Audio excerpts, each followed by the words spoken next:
morning and welcome to this session. We have experts on the panel and a brilliant keynote speaker for this session. I know my job is restricted. I restrict myself to moderating the session, something I learned very well in LBS. You know, the facilitators in LBS call themselves facilitators. They facilitate a discussion and don't get in the middle of it. So since we have such brilliant people, I'm going to immediately hand over to Dr. Amos, Habila Amos. Please, can you make your presentation? And after the presentation, we will have the discussion, panel discussion. Thank you. Thank you very much, Professor Franca. My slides, I'm sharing my slides now.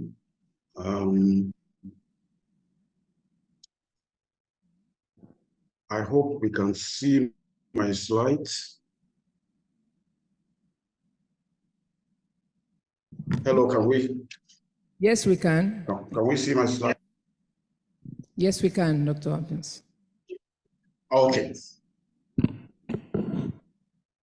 Welcome to this session on optimizing demand-driven talents in Nigeria. Briefly, we'll look at our objective for this session. We'll hear from some of the experts around the globe on the subject matter, and we'll look at what is talent. When we talk about talent in the organization, what really do we mean? And how do we get the most out of the available talents that we have? Our objective for this session is to understand the concept of talent and how to optimize talent in our various organizations, whether public or private. Now, talent, according to Andrea Jung, a reputable consultant in human resources, he says talent is the #1 priority for the chief executive officer, not #2, #1. And if any CEO thinks that it is about vision and strategy, then that CEO should think and consider that he has to get the people right first before vision or strategy can be achieved. Now, the war for talent has been raging since 1997, when McKinsey, one of the consultants, formed that statement. And that war has been raging and is getting worse by the day.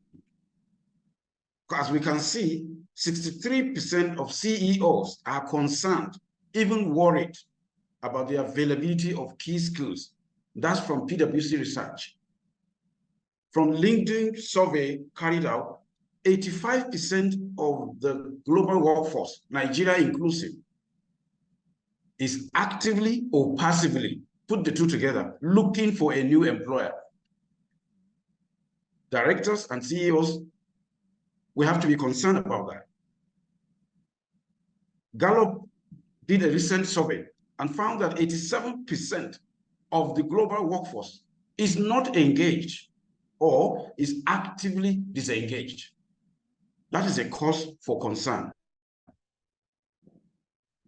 Jack Welch, former chairman of General Electric, has this to say: as chief executive officer for 20 years, who grew that organization phenomenally, he said, my main job was developing talent. Main job, not secondary job.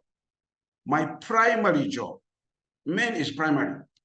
Directors and CEOs, our primary, main job should be to develop talent. I was a gardener providing water and other nourishment to our top 750 people. Of course, I had to pull out some weeds. So says Jack Welch. Now, what is talent? Ordinary, everyday dictionary definition: natural aptitude or skill that special ability. But in the HR context and in the context of this paper today that we are discussing, talent goes beyond natural endowment to mean the high-performing people. People that have acquired and mastered skills, high-level skills that are of value to the organization and the employer. Those are talent, whether a single person or a group of people. High-performing, high-potential employees are referred to as talent. Those talents, they know how to hit a target no one else can hit because they have mastered those skills. They have those endowments. They have that ability that is special. They can do that better than many other people. That is talent. Now, the most in-demand talents as we have today, looking at the report made by LinkedIn Workplace in 2023, found that 75% of employers cannot find the talent they need. The talent that are most in demand today, they are not there.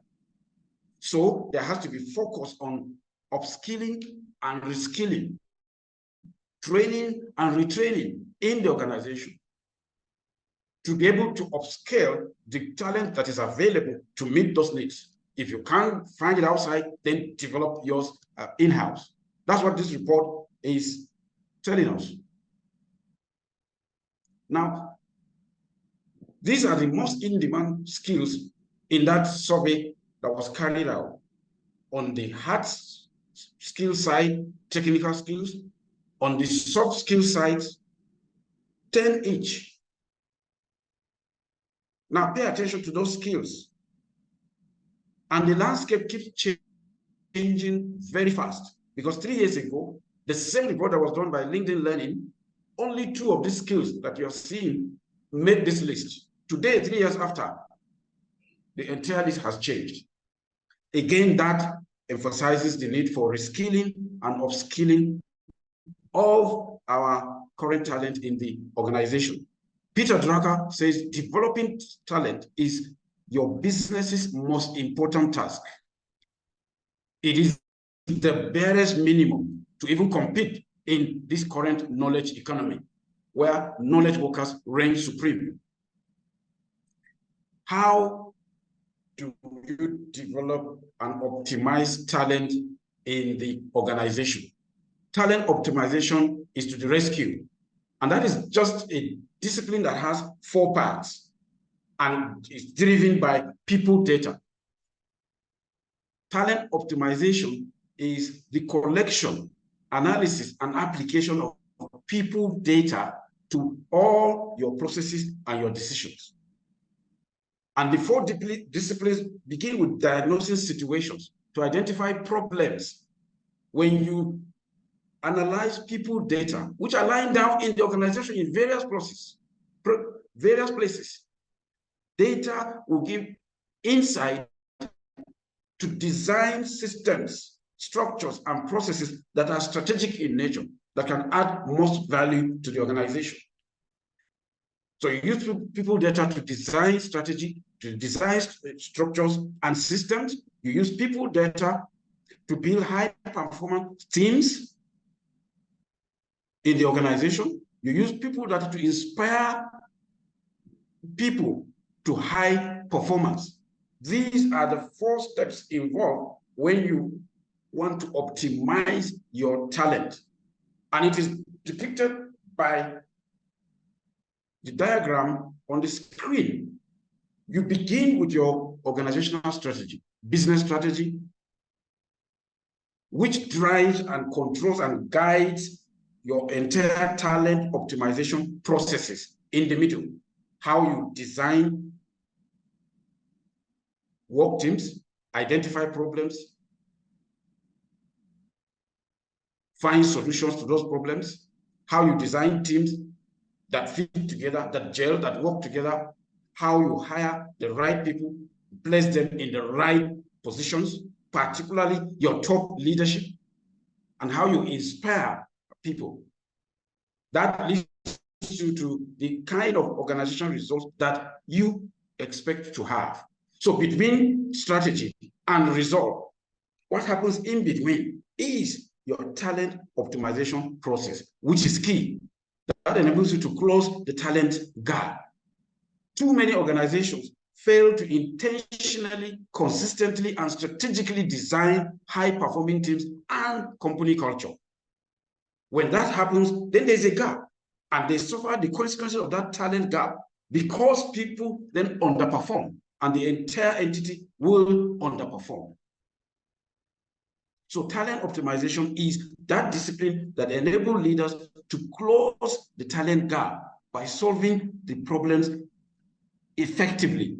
And it is something that is scalable, it is repeatable, because it's a loop. You begin with diagnosis, you end with inspiring people, and you go back to diagnosis round and round. It's a cycle of effectiveness and results when done very well in the organization.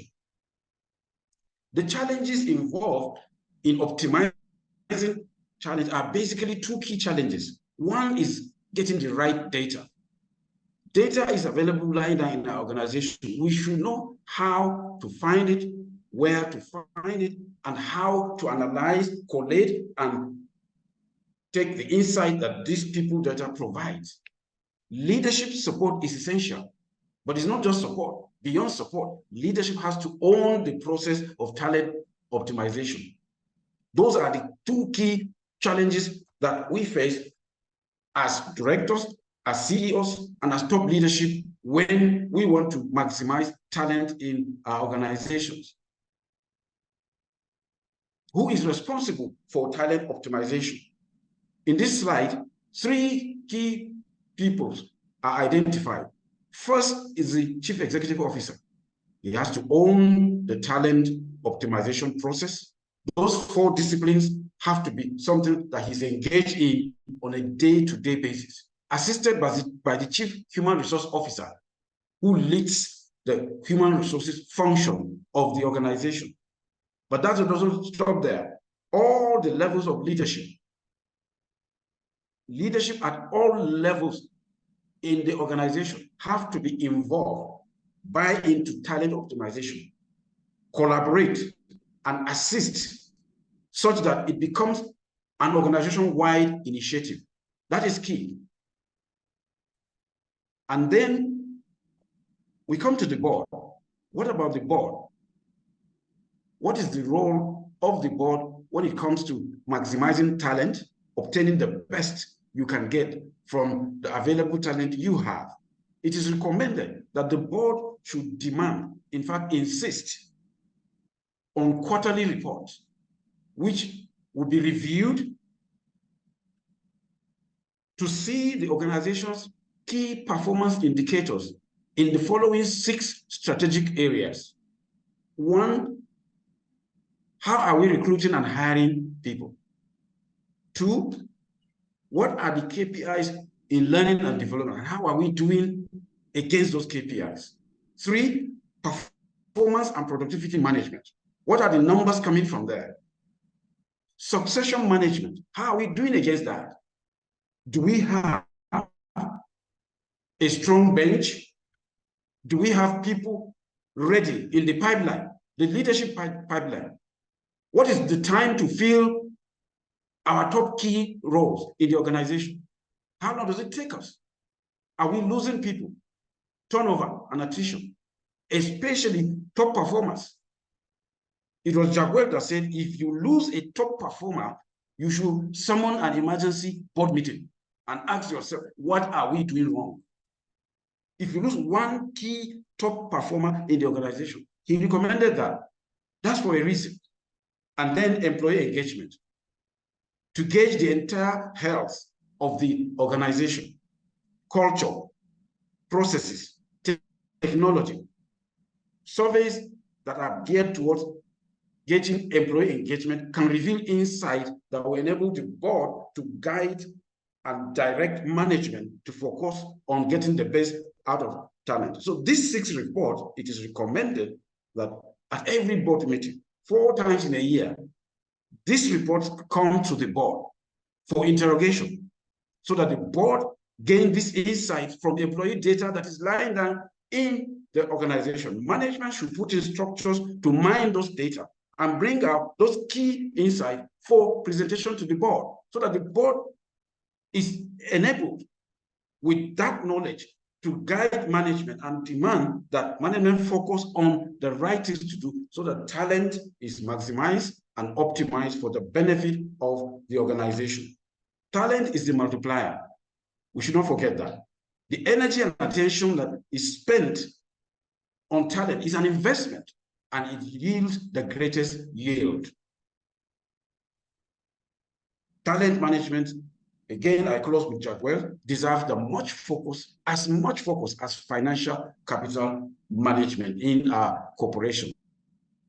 Remember, talent is the king. Thank you for listening.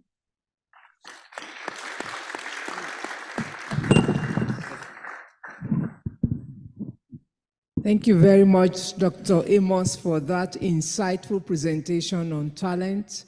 We now have the discussion, the panel discussion with Toyin Sanni, Yemi Faseun, and also we'll invite Dr. Habila Amos to remain with us. I am not going to introduce them. If you look at your program, you already have their background clearly spelled out. I ask you to trust me. They are experts in their field. I don't need to establish their credibility because that would take us a lot of time. Are you in agreement with this, please? Okay, so let's go straight to the discussion. We all heard Dr. Amos very well. I'm not going to summarize either what he said. Instead, let's listen to our panelists, and I want to start with maybe Toyin Sanni, Toyin and Yemi, actually, you both sit on boards. Tony also runs an organization. Dr. Amos defined talent as high-performing and high-potential individuals. How do organizations that you know you've worked for or your organization currently define talent? Is promotion, is potential, not too vague. Talent is high-performing, high-potential. What is potential? What actually is talent? Toyin. Thank you. Thank you so much, Prof. And I also have to join you by truly thanking Dr. Habila Amos for that excellent presentation. And it has set the foundation for what will be a great conversation today. So first thing I will say is that potential is important because potential refers to the possibility of getting the desired results out of a candidate or out of a person. Obviously, potential also refers to an assessed ability to develop into the desired personnel. Now, I will say that in my own organization, we define talent. We go a little beyond potential. So I will have to say that potential is great, but potential is not enough. And let me explain what I mean to you. If you were to see a 10-year-old and you define them as a person with great potential, that would make sense. If you saw a 25-year-old and define them as a person with great potential, that would make sense as well. Now, if you saw a 60-year-old and you define them as a person with great potential, people may begin to say, look, when exactly is this potential going to be unpacked? So, and by the way, somebody said that of our country in recent times and said, look, at 63, we need a little more than just, conversations around the potential of Nigeria as a great nation. And that's why, some of the presentations today have been really amazing. And Dr. Armstrong's presentation about the work of the Ministry of Finance Incorporated is excellent, and speaks to this. So now back to how we as an organization look at potential. We have a value-based strategy approach. And that means for us that talent is personnel that even as they are today, they are an excellent culture fit, and they are capable of blending, capable of integrating successfully with the team to contribute to the delivery of our immediate objectives. And our immediate objectives, of course, is to deliver excellent results to our stakeholders. So you have to be capable. There is, obviously, we're going to develop you, we're going to invest in you over time, but you have to have something today that makes us believe that you have capability to contribute immediately to the objectives of the organization. Let me stop there. Thank you. Thank you very much, Toyin, and thank you for telling me that I am no longer high potential. All right. Some companies will define potential also as capability, as she said, capacity, achievement, which is something she also alluded to very clearly, because you can't be high performing, high potential if you don't have capacity and achievement.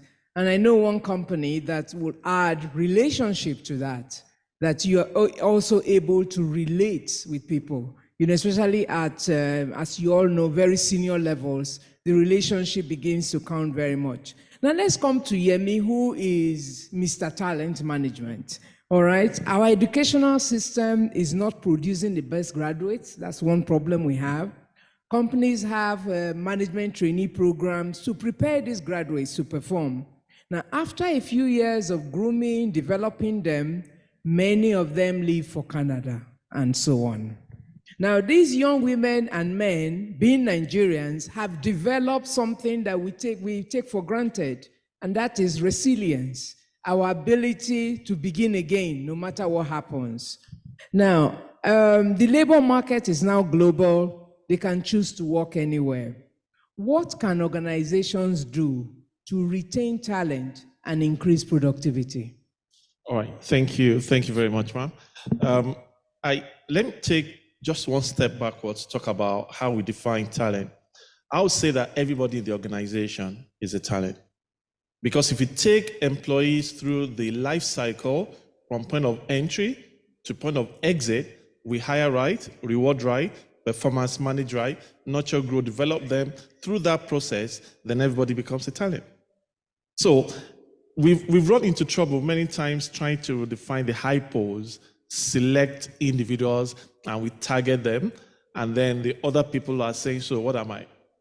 So we need to have some different conversations around how we define talent. If we get them right at the point of the gate, then you're getting the right talent into the organization. So some of you might not have potential anymore, but Gen Zs like us still have potentials. So please, let's have that very clear. That's the first thing. Then the second thing I'd love to say about, you see, the quality of education has always been a topic. Always been a topic. It's not just now. Oh, well, maybe there's been a southward spiral recently in terms of the quality. But for as long as I've been an adult, it's always been comparing our level, standard of education with others. And that's the reason you remember that organizations like Unilever, the banks in those days, First Bank and all that, they will always start their talent management conversation with a graduate training program. I remember that Felix Oiwere of Nigerian breweries, he rose through the ranks from being a graduate trainee to becoming the MD and eventually the chairman. But over time, we're now concentrating on, rather than grooming, growing, nurturing, developing talent, we were focusing on buying talent. Everybody was in a hurry. No time to check time, like Gen Zs say. No time to check time. Everybody's like looking for ready-made talents. So we joined the idea of graduate trainees and the management associates or management trainees of those years. And guess what has happened? Because we were not focusing on developing people and people were developing themselves, loyalty moved away from organizations to self. So when Canada came calling, we were ready. When the UK came calling, when other organizations came calling, we were ready. So what I will propose is to say that we should do a sort of backward integration. Let's go back to the fundamentals. Let's go back to the basics of yes, we would never always get the right sort of outputs from our educational system. We've got a role to play. When we get them, let's dust them up through our graduate training program. 3 months, 6 months, because like I said, when we hire right and then we groom and grow them right over a period of time, then we will, the employees themselves will feel optimized within the workforce. So let's do backward integration. Those who have gone, those who have joined the JACPA training, there is nothing we can do about it. They've gone. But we still have a captive audience with us in our organization. So what are we doing with them? The challenge is that the captive audience may not be the ones you are looking for, the ones you want to keep. Some of them are on the bench. They are still wondering, especially with the exchange rate as it is now. They don't have enough dollars to move. So they are waiting for the exchange rate to drop so they can convert the money they've made from selling whatever properties they have or their parents have to travel. What can the directors in this room who sit on boards, what can they do to retain those who are still wondering, should I stay, should I go? Not those who have no choice, because sometimes those who have no choice are really not the ones you are looking for. Toyin, I'll come to you on this too, but first I want to go back to you, Yemi. Okay, so I think with our new abnormal, there are certain realities we have to accept. Long service award is no longer 10 years or 15 years or 20 years. It is now 2-3 years. That's the new reality, right? So if you don't accept that, the conversations we have internally from a talent management and corporate governance perspective will not move with the realities that we are now. Since 2020, when we got into the new normal, that is because of COVID, and now the new abnormal post-COVID, the conversations around, should I spend money for people to stay? Or should I not spend money because they will leave? That conversation has to change. My take is this: if they stay with us for 2 years, or 3 years, or 3 months, or 1 year, let them get the best employee experience out of the organization. 2 things are likely to happen. If they leave, they may come back, and if they don't come back, they become ambassadors of our organization. But to think that we will have them for 5 years, the millennials and the Gen Zs have them for 5 years, 10 years, it's not happening again. Can I have comments from Toyin? Is Toyin still online? Yes, I'm here. Oh, I am here. I hope you can hear me and see me as well, Prof. Yes, we can. Thank you. Okay, thank you. So it's a very interesting conversation, and that's why I raised my hand. And the reality of JACPA is here. I think my only point of departure a little bit, and I think I also noticed anyway that Mr. Hashem is coming back to my side, is that those who have gone are not gone completely. They are not gone. And I'll explain what I mean. What we have discovered in my organization and has worked for us, and I think we have probably the lowest attrition level in my industry post-JACPA, or let's even say during JACPA, because I don't think JACPA is over. But the reality is that we have to find our own type of people. We have to determine, so as a value-based organization, we determine who are our ideal personnel. What are the value drivers for the people that we want within the system? And once we bring them in, how do we get them to have such a sense of affiliation, of belonging? How do we get them to buy into our dream and our vision so much that even when they leave, they don't want to leave and they have not left? And what we're finding increasingly is that our personnel that have gone abroad are still working for us, are still very much with us. I mean, we're getting situations in which even when our people, move into another industry because, their heart is somewhere else, in terms of their goals, they get there and they become like, we've heard, not only do they become our ambassadors, but they are there actively looking for opportunities to do business with us. So, I got a message last week. TFS, I just moved into XYZ organization and I know that they're going to have, an issuance of capital. I'm already telling them that there is nobody better they should work with. than emerging Africa. So bottom line is we need to get their hearts. We need to get a level of conviction in the goal that we aim to achieve, that wherever they are, they continue to work with us. I had a roadshow in London last week. My staff that is now pursuing a master's in capital markets at Reading University was with us the full day. He traveled out of Reading, came to London to be with us the full day. He did not ask me before he came, am I going to be remunerated for this? Is there anything attached to this? So employers have to get to the point where you know that what you are selling now is the dream, the goal, the vision, the belief system. And if that belief system is strong enough in your people, even when they are gone, so to speak, they're not actually gone and they will come back. The last thing I will say is that the Japa syndrome is not all negative, even for us as a nation and a people. And I remember when my children were schooling in the United Kingdom, and I'm talking about a decade ago and more now, between the last 1 to 2 decades, I kept, everywhere. The next door neighbor was Chinese. The guy down the hall was Chinese. Your colleague, your classmates, so many of them were Chinese. And I said, what's this China thing? And then I discovered that the highest contributor to the UK education system in terms of international students were coming out of China. Most of those guys are back in China developing that economy. And we've all witnessed the accelerated growth of the Chinese economy. So if we get their hearts, we get them believing, we're not losing them because they think we're such a bad people, bad employer, bad nation. Ultimately, they're going to come back with the skills that they have earned and they're going to make a difference. And that's our desire.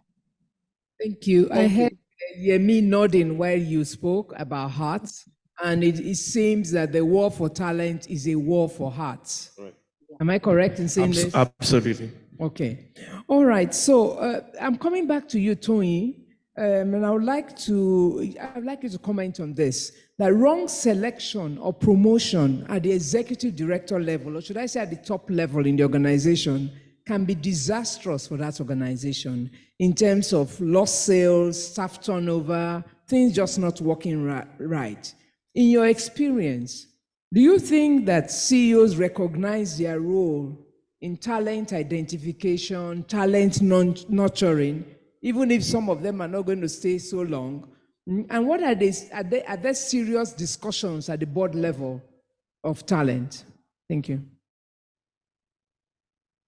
Thank you so very much. And I have to agree with Dr. Amos here, and of course with Jackie Welch, and a lot of the leaders that he quoted, that the CEO and the board's primary responsibility at the end of the day is getting the right people into the system.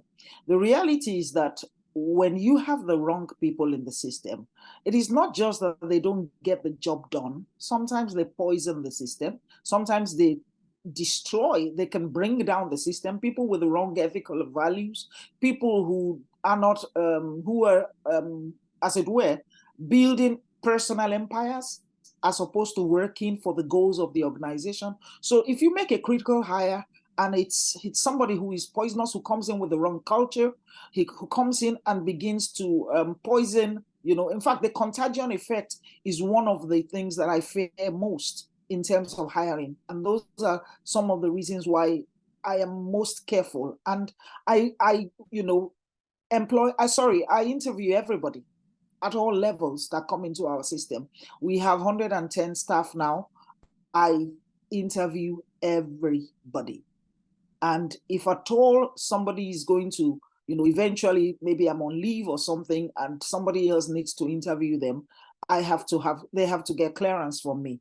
Why am I doing that? I want people who not only believe in what we believe in, but I want people who will inspire others. I want people who will encourage others. I want people who will help others to perform. And I want people whom we can groom. Everybody in our organization is a potential leader. And that's the idea. If you don't have that leadership capacity, it's better we really just let you go. So I totally agree that, at the senior most levels, higher decisions must be taken, must be critical. The board of directors do not have to directly interview everybody, but they should put in place a framework, policy framework that is so strong that it is highly unlikely that the wrong people will get into the system. And yes, everybody makes, I have made higher mistakes. The important thing is that when you recognize that this is an error, and this is an error that cannot be corrected through training and development, then yes, you do need to take the decision and help them to exit to something more appropriate for them. Thank you. Thank you. Yemi, your comments on this? Right. I mean, I totally agree with what she said, but the only addition I would say is a redefinition of leadership around hiring. So yes, the CEO must be involved at the level of hiring, but I think we've outsourced recruitment for far too long to the HR function. It's actually not an HR function primarily. It's a leadership function. And well, HR people love the power that came with hire and fire, so we took on the responsibilities willy-nilly. But I think it's time to give back that power to leadership, and leadership across the entire organization. So if somebody is going to come into my team as head of sales, it's my responsibility to make sure that I get the right person. HR should not be chasing me around for interview hours for somebody to come into my team. So yes, starts from the top level, leadership level, but leadership must be redefined to say that we cascade the responsibilities of hiring right across the entire hierarchy of the organization. Team leads, supervisors, managers, HODs, their primary responsibility is to get in the right people into their teams. So very interesting. We're hearing that recruitment is a leadership function. The CEO should be involved. In a very large organization, perhaps the CEO can be involved in all recruitment, but senior levels, key roles, that's very important. Now, let me come to Dr. Habila, all right, Dr. Amos. My research on talent productivity in Nigeria, and by the way, I have 10 copies of it, of that research, and I've given to, of course, the one of the discussants. And if you do ask a question during this session, you get a copy of it, free of charge, of course. So I'm encouraging you to, ask questions. Well, that research suggests that the environment has a negative impact on talent productivity. Many young people are leaving Nigeria today because they seek a better life for themselves and their families. They are tired of bad roads, generators and diesel, traffic. Well, not so much in Abuja perhaps, but in Lagos, you know what I mean. Poor educational system, the economy. There are just so many difficulties in the environment, they just opt out. Is there anything an organization can do to retain some of them, all right, and still run a business? Because some businesses, that's the challenge they have. Who are the people we've trained, people we've developed? Even if we want to find or buy talent, like you suggested, we can't really find good people to buy. We shouldn't talk about buying people. I'm sorry about that. We can't find good people to hire. So what can be done, Dr. Amos? This comes to you.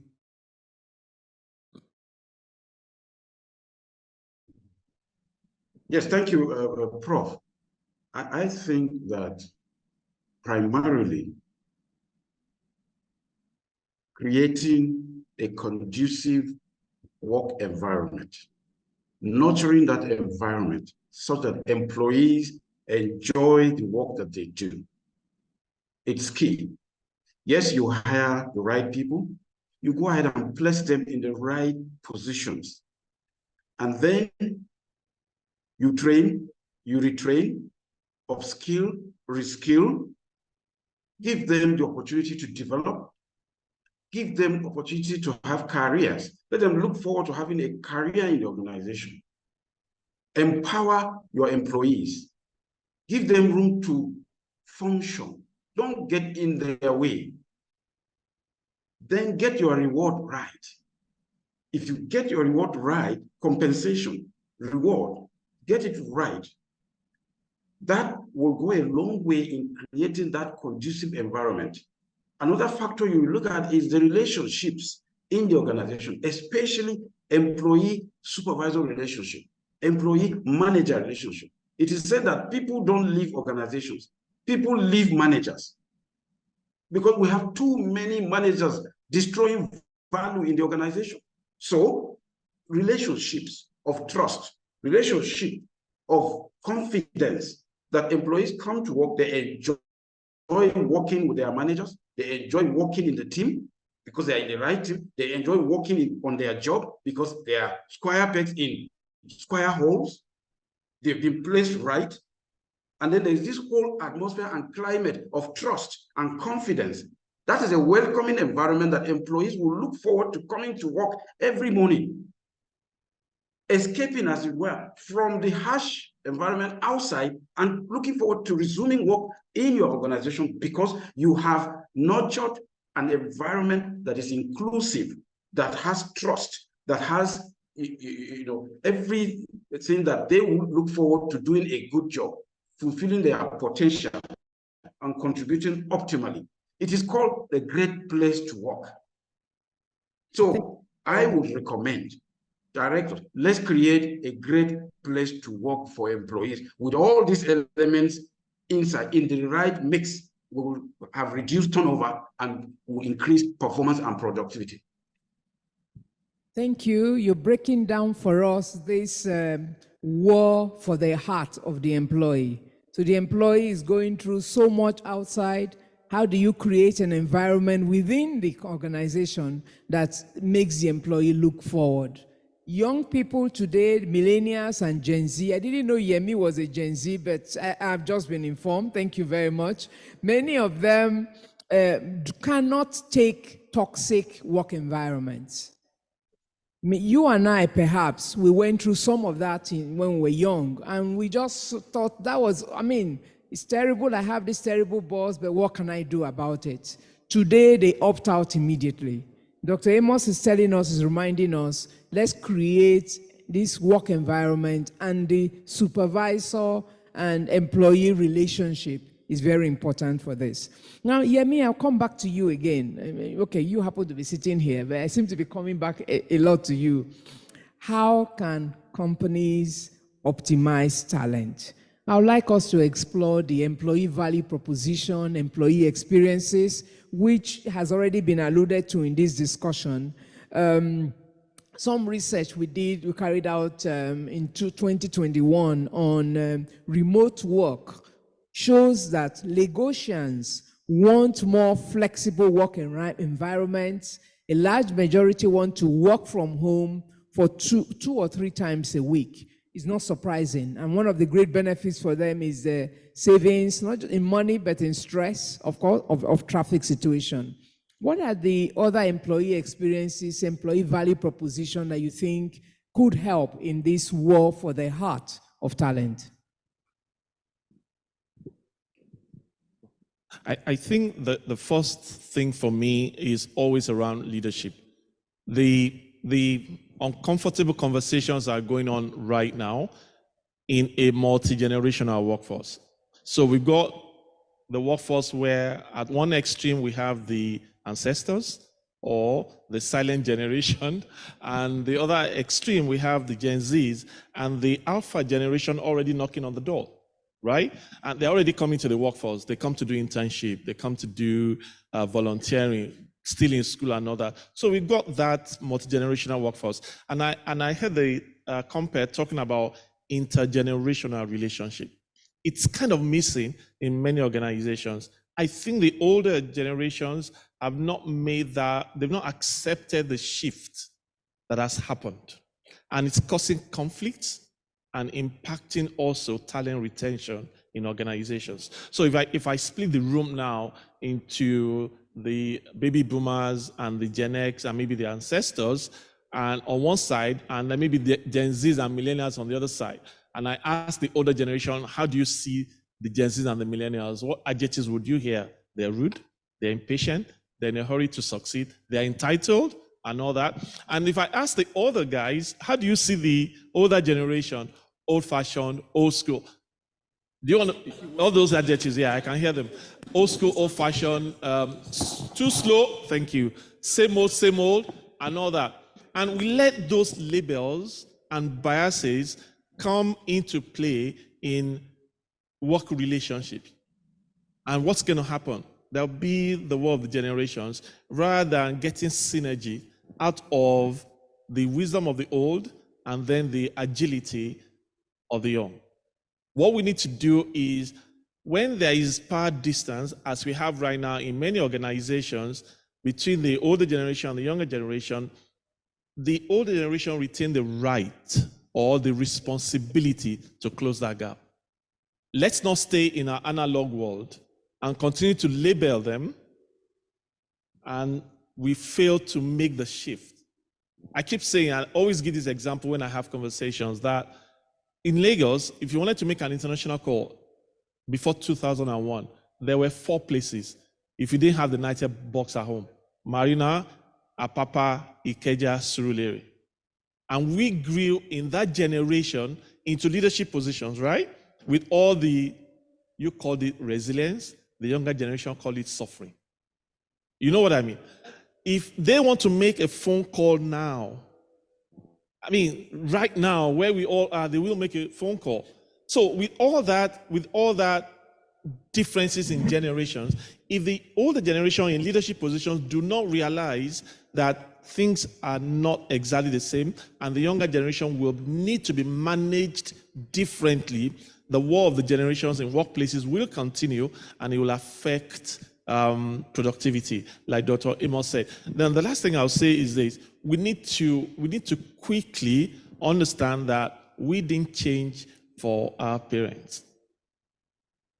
You see what I mean? They moved with technology, they moved with the time. So we don't expect that these guys will come back to our world. Let's stop the labels.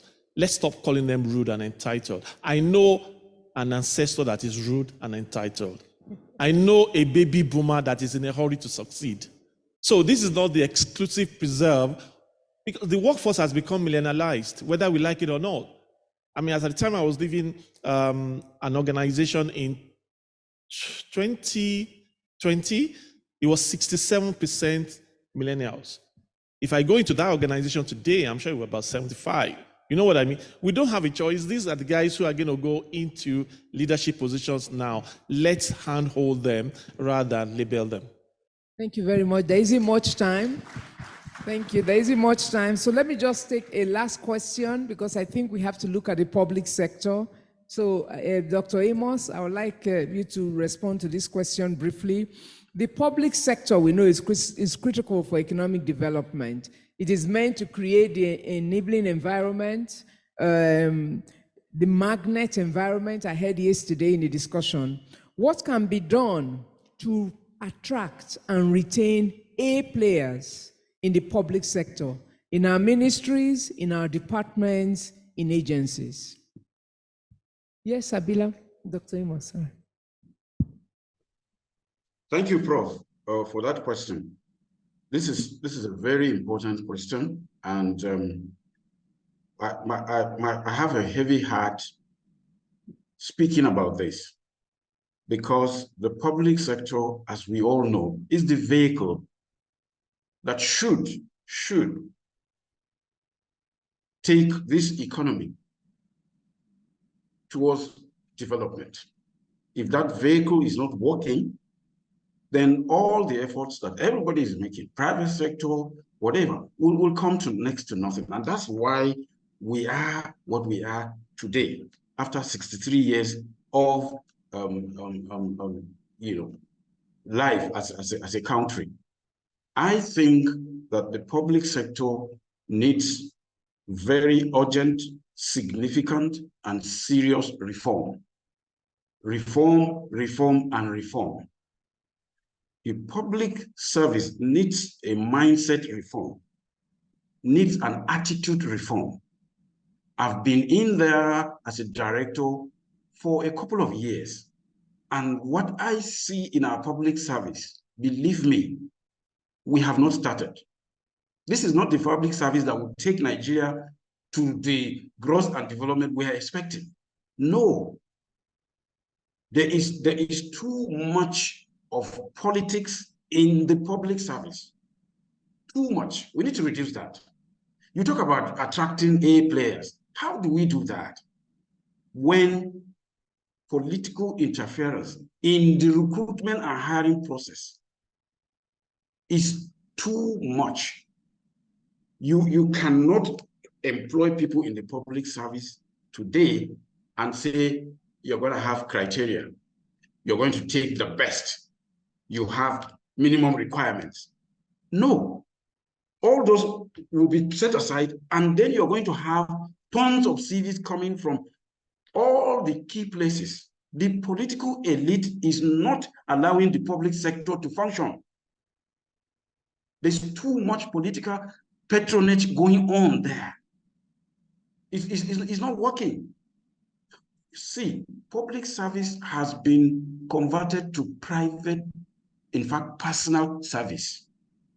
I don't see public service. What I see on ground is personal service.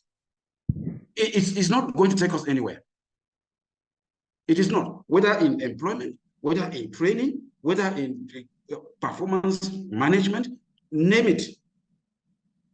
So I am calling for a reform. Now, you see, when we talk about reform, again, years back, over 10 years ago, the same country set up an entire organization, a whole organization with staff to do what? To reform the public service. We have a Bureau for Public Service Reforms. Now, what are their KPIs? How far have they gone? If after more than 10 years of existence, this is the public service we are seeing, then we have a long way to go. So I will recommend that we get really serious about this country. I don't see the consideration for the common good. People get into public service, and what they are focused on is their personal serving themselves. There's too much greed. There's too much self-centeredness. There's too much political interference. There's too much, everything is patronage. Now, there's nothing wrong with federal character, but the way we are practicing it in Nigeria is wrong. It is defeating us. Before we even run, we are falling. Is there anything wrong in employing people from every part of Nigeria? No, but must the people be brothers, nieces, wives of people of the political elite? Is that federal character? Okay, we want to employ from so state. Now, we have a criteria. We have minimum requirements. Give us the best from that state. It's not happening. It is rather the niece, the cousin of one senator that will be brought, or one member of the National Assembly that will be brought, or somebody in the high office there, ministers. The political elite is overbearing, has an overbearing influence on the CEOs in the public service. This is the truth about it. And until we have a way to deal with that, everything we are talking about, governance, ethics, performance, this and that, every year we'll come back and be talking. It will be a talking cycle. So much motion, no movement. This is the pain of the public service. Thank you very much. I think really, thank you. Let's open this up now for discussion. Sorry, I've been told I'm running out of time, so we have just 2 questions. Remember, I have the booklets, the research available. I have 10 copies. I have one hand there already, getting one book, and I have a lady over here. That's the second. And if we're not able to take your questions, I'll still give you anyway, because you raised your hand. Yes, can I have a microphone for him to make his question? This second microphone, can you go near the lady there already so that we don't, it doesn't take time? Thank you. Sorry, just a second. What we do is we take the questions and then ask the panelists to discuss. We take all questions first. Thank you. Okay. Thank you very much. My name is Obayendo Shegun, the president of Chartered Institute of Transport Administration. I'm privileged to be the one that gave Engineer Abu that charter compare. So I'm happy to see her today. Having said that, when Professor Habila said that if we lose a high-performing person, we should declare state of emergency, I told myself, have you forgotten Japa syndrome? But I'm happy that at the end of the day, the panelists were able to speak truth to that issue. Because it happened to me, and I'm a case study here. This guy is performing, name it in whatever superlative language. All of a sudden, I just heard that he's leaving for Canada. I said, it's not possible. I went to his house. Instead of declaring emergency like Professor, I went to his house on a Sunday. David, you're not going anywhere. Sir, let me go. I'll be your ambassador. I don't need your ambassadorial post. I don't need that. We have a lot to do. And I've exposed you, I've sent you to China, you've been to Spain, and now you want to leave me? What happens to my all the money we put in you? You know, he now said, he begged and begged. He said, sir, but you did the same thing in 1994. You left this country and you came back. I said, oh, these guys have researched me. So I got weak. I said, okay, what do I do? He said, sir, just don't worry. But you know what we did? Precisely what Mr. Yemi said is what we did. We went back to those management trainee era, and it's helping us. We are now having a collaboration with LASU, for example, to train even the young ones, so that we don't keep losing them for this Japa syndrome. I really got impacted with this today, and I'm happy that I'm around, and I want to wish us all the best. Thank you very much. Thank you. Thank you. The young lady over here. Good morning, everyone. My name is Mariam Shehu. I am an energy commercial professional. Even when you have a good working atmosphere for your staff, there is still this issue with the millennials when it comes to remuneration. They want more. I don't know if it is because they mentally convert whatever they are paid to dollars.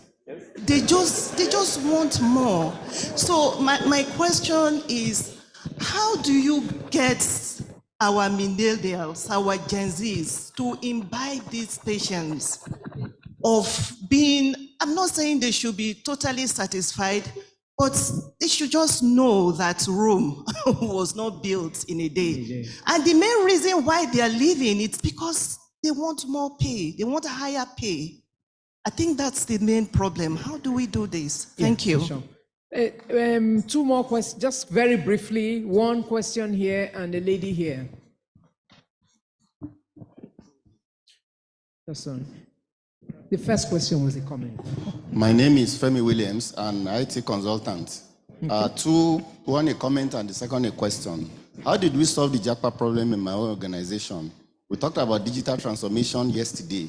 Trust me, every business needs to be one. Our own head of marketing, right? We trained him extremely good, but he resigned from our office 6 months after he joined. Now he's working for us, he's based in UK. He's using our own work as part-time, and he's earning Naira. I think that's what he's using to feed his parents, okay? He's working partially. Our head of software is in Canada.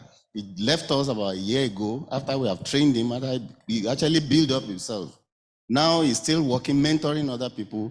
He's earning our small money. It's not sufficient to compensate him, but he's using that to feed his family here because he gets paid the exact amount he was being paid there, and he's doing our work as part-time. The second question is for Mrs. Toyin Sanni. I know you are very close to the politician. Our new president did something fantastic. My name is Femi Williams. I'm sure you recognize me, right? Our new president did something fantastic by trying to sign a performance bond or performance with the new ministers, young ministers that have not gone into the ministry. I met a senior permanent secretary 2 days ago, and he said, all he's saying, what the man is doing is illegal. Illegal as in, if there is no budget for it, they cannot do it. They cannot do it. That when those ministers get back to the ministry and the permanent secretary sits them down and explain the obstacle they are going to jump or push before they can achieve it, they will be tired. Please, can you please enlighten us on this, man? Thank you very much. I think that's it. Did I promise any other? Yes, I promised a lady here. That will be our last question, please. Thank you very much. My name is Eniola. I want us to also look at it from another perspective. And since we have very many high-ranking public officials here, I think it's important also for us in Nigeria to educate some of these Jakain people, because sometimes they are not all as lucky as each other, and they do not also relay the correct information back home. Some even say out of embarrassment or shame or whatever. Many, when they go there, they have been lied to, they get into serious problems over there, and for many too, the high pay does not amount to the standard of living that they thought. So on their previous trips abroad, they may have been doing very well because they just come for a short time, spend the money with them and go. But I think there's need for education to the youths, the millennials, everybody going to understand where it is that they are going so that they don't go from frying pan into fire. Yeah. Thank you. Thank you very much. So we had two questions, and a question directly to Toyin about the performance bond of the ministers, whether that's doable or not, about keeping millennials. So the one for keeping millennials, I'll come to you for that question. Well, there are some questions here. Wow. If you allow me, let's take these questions, because if not, I think I'm going to be in trouble. I have 3 questions here. 1, 2, 3, and with that, really, we close. Hello, Prof. Being my former professor, I'm quite sensitive about you not seeing me behind the camera. Because I've been waving really hard, and I thought I'd get preferential. I'm sorry. She used to be my professor years ago at LBS. But anyway, so I'm from the old school generation employer. And I remember when I used to train, as you say, I would bond them, right? And I would say, okay, I'm going to train you for, depending on, I used to have bands on cost of training. And because I was having this, you train them and it was a personal business, so it hurt. And so I would bond them, and I would say, if you did above a certain amount, you would have to give me a certain number, a certain length of time before you can leave. And if not, you refund the cost of the training in full. Okay, and it worked for me at that time. So now, decades later, I'm now a board member. And because of this Japa syndrome, we have the same, we're having the same conversations about what do we do with the rate at which we're losing people. So we're having trainings, we're actually doing graduate trainings in collaboration with banks and, you know, and choosing people from there and then giving them something. And I remember at the board meeting once, I tried to say that, okay, so we take these people in and we pay them maybe 200,000-300,000 a month, and they finish and they go. What do we do? Can't we bond them? And I was shocked that resoundingly everybody said, no, you can't. That you can't bond them. And I'm like, so why am I wasting my money? So they're like, you just take a chance. And this is this whole millennium craziness that's happening. So I'm like, okay, tell the people before they start. Let's tell them before they start that I'm going to train you, I'm going to pay you, but if I train you and I pay you through this period, you have to stay, you have to work for me. But I'm getting pushback from my fellow board members, so I'd like some clarity around that. Why can't we bond them? Yeah, why can't we just tie them to that? And if they don't agree, then they don't take the training, but don't take my money and then walk away. Okay, thank you very much. With who? Okay, so I think, yeah, the last person. Okay. Okay. Thank you very much. My name is Dr. Mohammed Santuraki. I'm the chairman of Card Center Nigeria Limited. We make telco SIM cards and financial payment SIM cards also. Okay. You know, I'm also a former pro-chancellor of a state-owned university. So I have vested interest in the quality of education, especially tertiary education in Nigeria. Now, at meetings like this, we always lament the quality of our graduates. And sometimes I wonder, if this is true, how come most of the top doctors in UK are Nigerians and Nigerian graduates?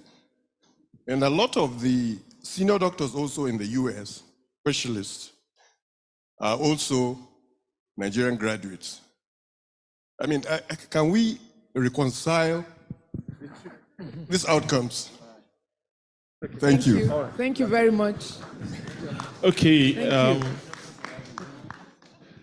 I think maybe I should start with second to the last person. Okay. Ma'am, if you try to bond them these days, they will drag you on social media. That is the reality. Now, again, I come back to one of the things I said earlier on. Some talent management practices before the pandemic will not work anymore. The current generation have more options.